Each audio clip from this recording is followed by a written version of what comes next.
Saturday, and that's alright. Which I believe Elton John was kind of in this movie too, if I'm not mistaken. Saturday Night, the movie, the biopic, detailing the 30 minutes leading up to the first ever Saturday Night Live. The trials, the trials, the everything they were going through, the madhouse that it was. And I almost didn't see this movie, not because it wasn't available to see, because the movie had to be restarted once. There was I thought it was part of the movie at first. Like when they showed the Sony 100 Years logo thing, it was for some reason almost like it was on like a old VHS tape or something like that. But it turns out that wasn't part of the movie. As continued on through the movie, it was all staticky and stuff like that. But then they fixed it. If you saw my out of theater reaction, then you know my general thoughts on the movie. This is wonderful. This is a fantastic movie. It's an actor's movie too. I'm not saying everyone here is all star. There's definitely recognizable names. You'll see Willem Dafoe, who played the head of NBC at that point, or at least one of the execs.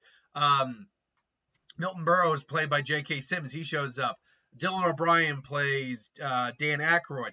There are actors you definitely recognize in this movie by name. You know these people. And other actors who are a bit more, maybe not newer to the scene, although that isn't an inaccurate way to put it. But actors who I don't immediately know their names off the top of my head. And everything that was going on here. And right out the gate, you know a biopic is good when you're looking at these people and I'm never once saying, oh, it's this actor. Oh, it's this. No, I'm just seeing the person they're playing. And that was what it was the entire time of the movie. Minus Willem Dafoe, who admittedly I'm oh, it's Willem Dafoe. But still, he's Willem Dafoe's great. And J.K., who I'm oh, it's J.K. and Milton Berle and all that. But no, the guy who, give me 1 second. I'm gonna actually get the cast list up here real quick. Saturday night. Saturday night's a fight for fighting. Okay, so let's see. It was Ella Hunt played Gilda Radner. Corey Michael Smith, who played Gotham's Riddler, played Chevy Chase. Gabriel LaBelle played Lorne Michaels, the guy who basically helped create it, co-starring with his wife at the time, Rosie Schuster, Rachel Sennott. Lamar Morris played Garrett Morris. Kaya Jordan Gerber played Jacqueline Kate. Nicholas Braun played Jim Henson, who was also there. Dylan O'Brien played Dan Aykroyd, and many others. There are points in this movie where I'm just thinking, no, I'm just watching. Especially Corey Michael Smith as Chevy Chase. I just felt I was watching a young Chevy Chase. My God, did he have the mannerism? Did he just have young Chevy down?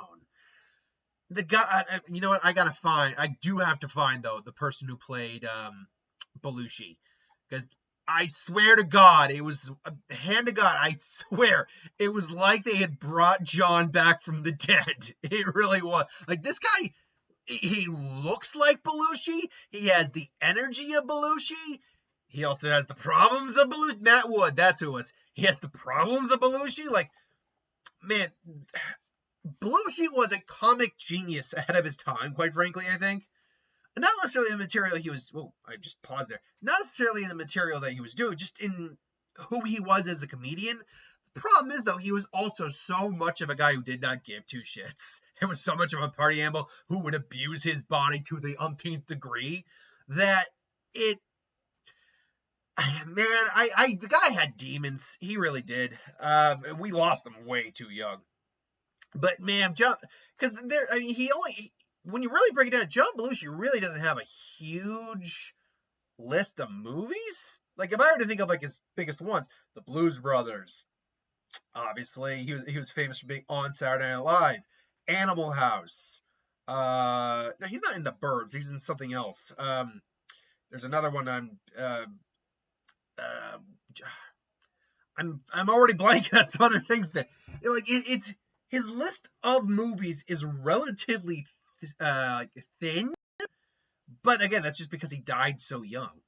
But man, when they get Belushi down, there are shots of them doing dress rehearsal and doing bits, like a News of the World, I think it was.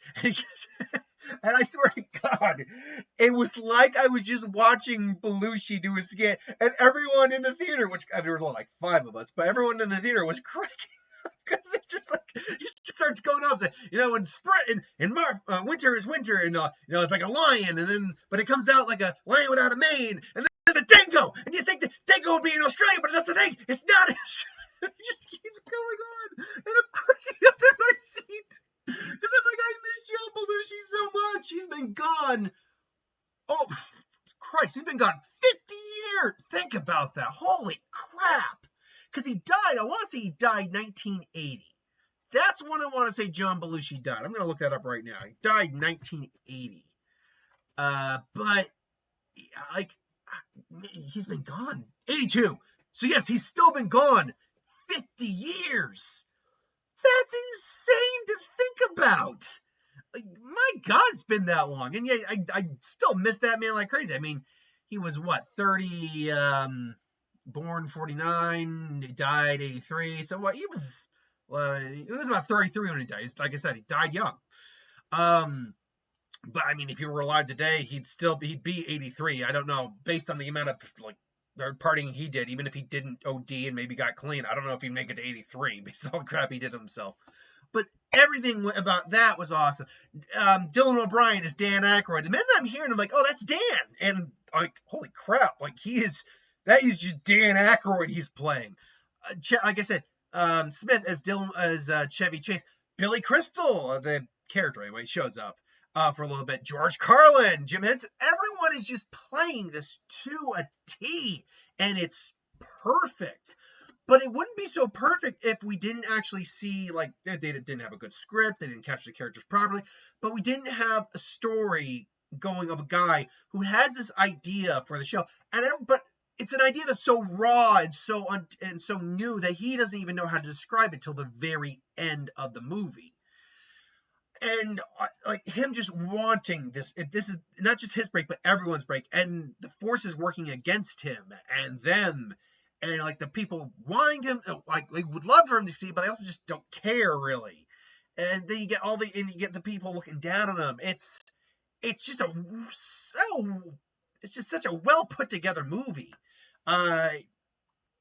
Particularly the way I think it's like shot as a movie, particularly the way it's edited, because it very much reminds me of Birdman in the way it's like handled.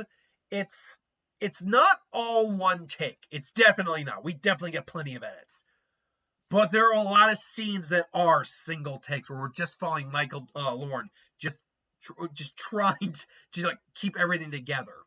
And like it really makes it really kind of gives you the atmosphere of things are going crazy. I can't control what's going on here. And we keep having these like timestamps of now we're here. Whoop, 10 minutes left. 10 minutes later. 10 minutes later. We got 30 minutes left. 15 minutes left. 10 minutes left. Like it's really well done. And for a movie that's like an hour and 40 some odd minutes, they do a good job at making it feel like the hour and a half. So well done on that. I gotta say too, like the smaller roles are still great. Willem Dafoe, like I said, but also J.K. Simmons, Milton Berle, Mr. TV himself, who had one of the most scathing comebacks, like because he's in one scene he's hitting on Chevy's fiance, and they have a back and forth, and I'm not spoiling too much because all this is based on are real events. How much of it actually happened back, like as we see it, who knows? But I have a feeling this part may have just been for the movie, but still, he now if you don't want vulgar humor, you can skip ahead if you. But basically, Chevy hits him with a pretty good one, and then Milton Berle, J.K. just looks at him and goes, "If you want my comeback, you have to scrape it off the back of your mother's teeth." And I'm like, everyone in the theater, and when I told my dad, they went, "Whoa! Holy crap! Like, holy crap! Oh man, that is one of the most scathing. It's awesome comeback, but it's one of the most scathing retorts I've ever heard. Holy crap! Oh man, but I'm like, damn. And it's a good movie when I know Saturday Night Live became one of the biggest hits ever. And you get to the point where you're like, because Michael at one point has a conversation with the guy who's helping him do it, whose name I'm forgetting. Let's see, do I have it here somewhere? Not Jimmy Gilder Ratner. Who's the guy who's basically kind of being the guy who's trying to keep things running? Who is it? Radio announcer called Nope. Andy. Oh yeah, and Andy Kaufman. Nicholas Braun played Andy Kaufman. Mrs. Kaufman. Dick Emerson. That's it. Dick Emerson. Dick and Michael have a conversation, and God, I'm lagging a little bit here. Actually, I don't need this up here. Maybe this will help. Boop, boop, boop. We better now? We're a little better now. But Dick and Michael and Emerson have a conversation. It's the kind of conversation where Michael's actually kind of in the wrong, but you know he's right because of what happened. Like he's become so kind of blindsided by his own ambition that he did forget other people are involved with this, and it's not just your ass on the line. It's not just your dream. So, in most other conversations, I'd actually say Michael would have been the one in the wrong. But we know for a fact that things went well. So it's kind of one of those fun scenarios where you're like, yeah, normally I wouldn't agree with the other guy, but he was right. Michael was right. And in the end, that satisfaction, it ends on the first scene ever of Saturday Night Live history, which was, I think, Donahue and Belushi, like interpreter, like teaching him like American. And say, would you like to trade your Badgers for my Wolverines? I'd like to trade my Badgers for your Wolverines. But yeah, it's great when the success hits. You feel the joy in the success, even though you're like, we know this was a success. So like it shouldn't be manipulating us that much, but damn it, it is. And you know what? Good for Saturday Night Live. It's had its ups and downs, absolutely, but damn it, Saturday Night Live is it's an institution now. It's a staple. So I don't think Saturday Night Live will ever truly go away. It'll always change. It'll have its ups and it'll have its downs, but it'll never go away, I don't think. So that being said, trailers. We had Venom: Last Dance again. I'm looking forward to that coming up soon. We had Kraven. I was surprised we had Kraven attached. Honestly, I was surprised by a lot of the trailers we got now I think about it. We had Captain America. After that, though, what else did we have? We had like 6 trailers. I'm trying to remember every one of them. Oh, Flight Risk, the one with Mark Wahlberg that comes out next year. The Psycho Killer. That actually looks like a lot of fun. What else did we have? Let me just I'm gonna get the list of trailers or movies coming up here real quick to see what other trailers we got that I can't remember for some reason. That wasn't one of those. We did not get Smile 2. I was surprised by that. Venom: Last Dance. Here, let's see. Heretic Evolution. Small Things. The Best Kid. Nope, none of those. Not one of those. Wicked. We got Wicked again, which again, I'm looking forward to Wicked. I was surprised. I'm actually kind of surprised to be saying that, but I'm looking forward to Wicked. Let's see here. Anything from, again, Kraven. Not really anything outside of that. And again, after that, we had both Flight Risk and Captain America. I'm sure there was another one that I am blanking on. Let's see here. Why don't we move up to next year and we'll see what the movies. I don't need an ad. I need next year's movies. Because I think we got like one other one coming out next year. Let me see here. Nope, didn't get that one. Nope, it wasn't one of those. Mickey 17. That's what it was. I knew there was another one that was an interesting premise to say. And what was it? The one about a guy. Yeah, descriptive. Okay, it comes out officially. I think it's the 25th or 24th of next year. Let's see. In the Better Man. Come on, where is it? Or is it in? It's not The Monkey. What's the name? It's getting a limited release this year and like coming out like next month or next week actually. Basically, okay. Hard Truth, Grace Pro, Smile 2, Hard Truths. Come on. Fanatical. What's the name of the movie? It's based on a real guy, but he's a chimp. Like, he's apparently like a real pop star or something like that. It's done in like a style almost like a Greatest Showman or something like that. Hold on, let me see here. Burn NR once again. What's the name of the damn movie? It's driving me crazy here. I'm sure people in the console will let me know. It's like got a limited release coming next week. Oh, come on, really? Either way, I'll remember something. Basically, it's a real guy. He's a real like pop star, but he says, I've always felt a little different, and so they're portraying him like a monkey, like a trained monkey who performs. And like it's, for the next 2 hours, your ass is mine. It's bizarre to say the least, but at least I give them kudos for a unique concept.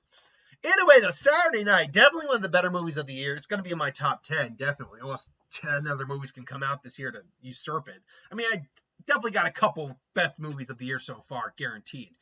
So it's going to be hard to kick this out of the top 10, but who knows? Maybe every other movie I think will be an Oscar winner. Just pure best picture. Venom Last Dance, best picture nomination. Mufasa, best picture nomination. Sonic the Hedgehog 2, absolutely best picture of all time. Except I said it should have been 3. I said that. I just ruined that joke. But we'll see what ultimately happens. Anyway, thanks for watching. I got a few other videos to do later.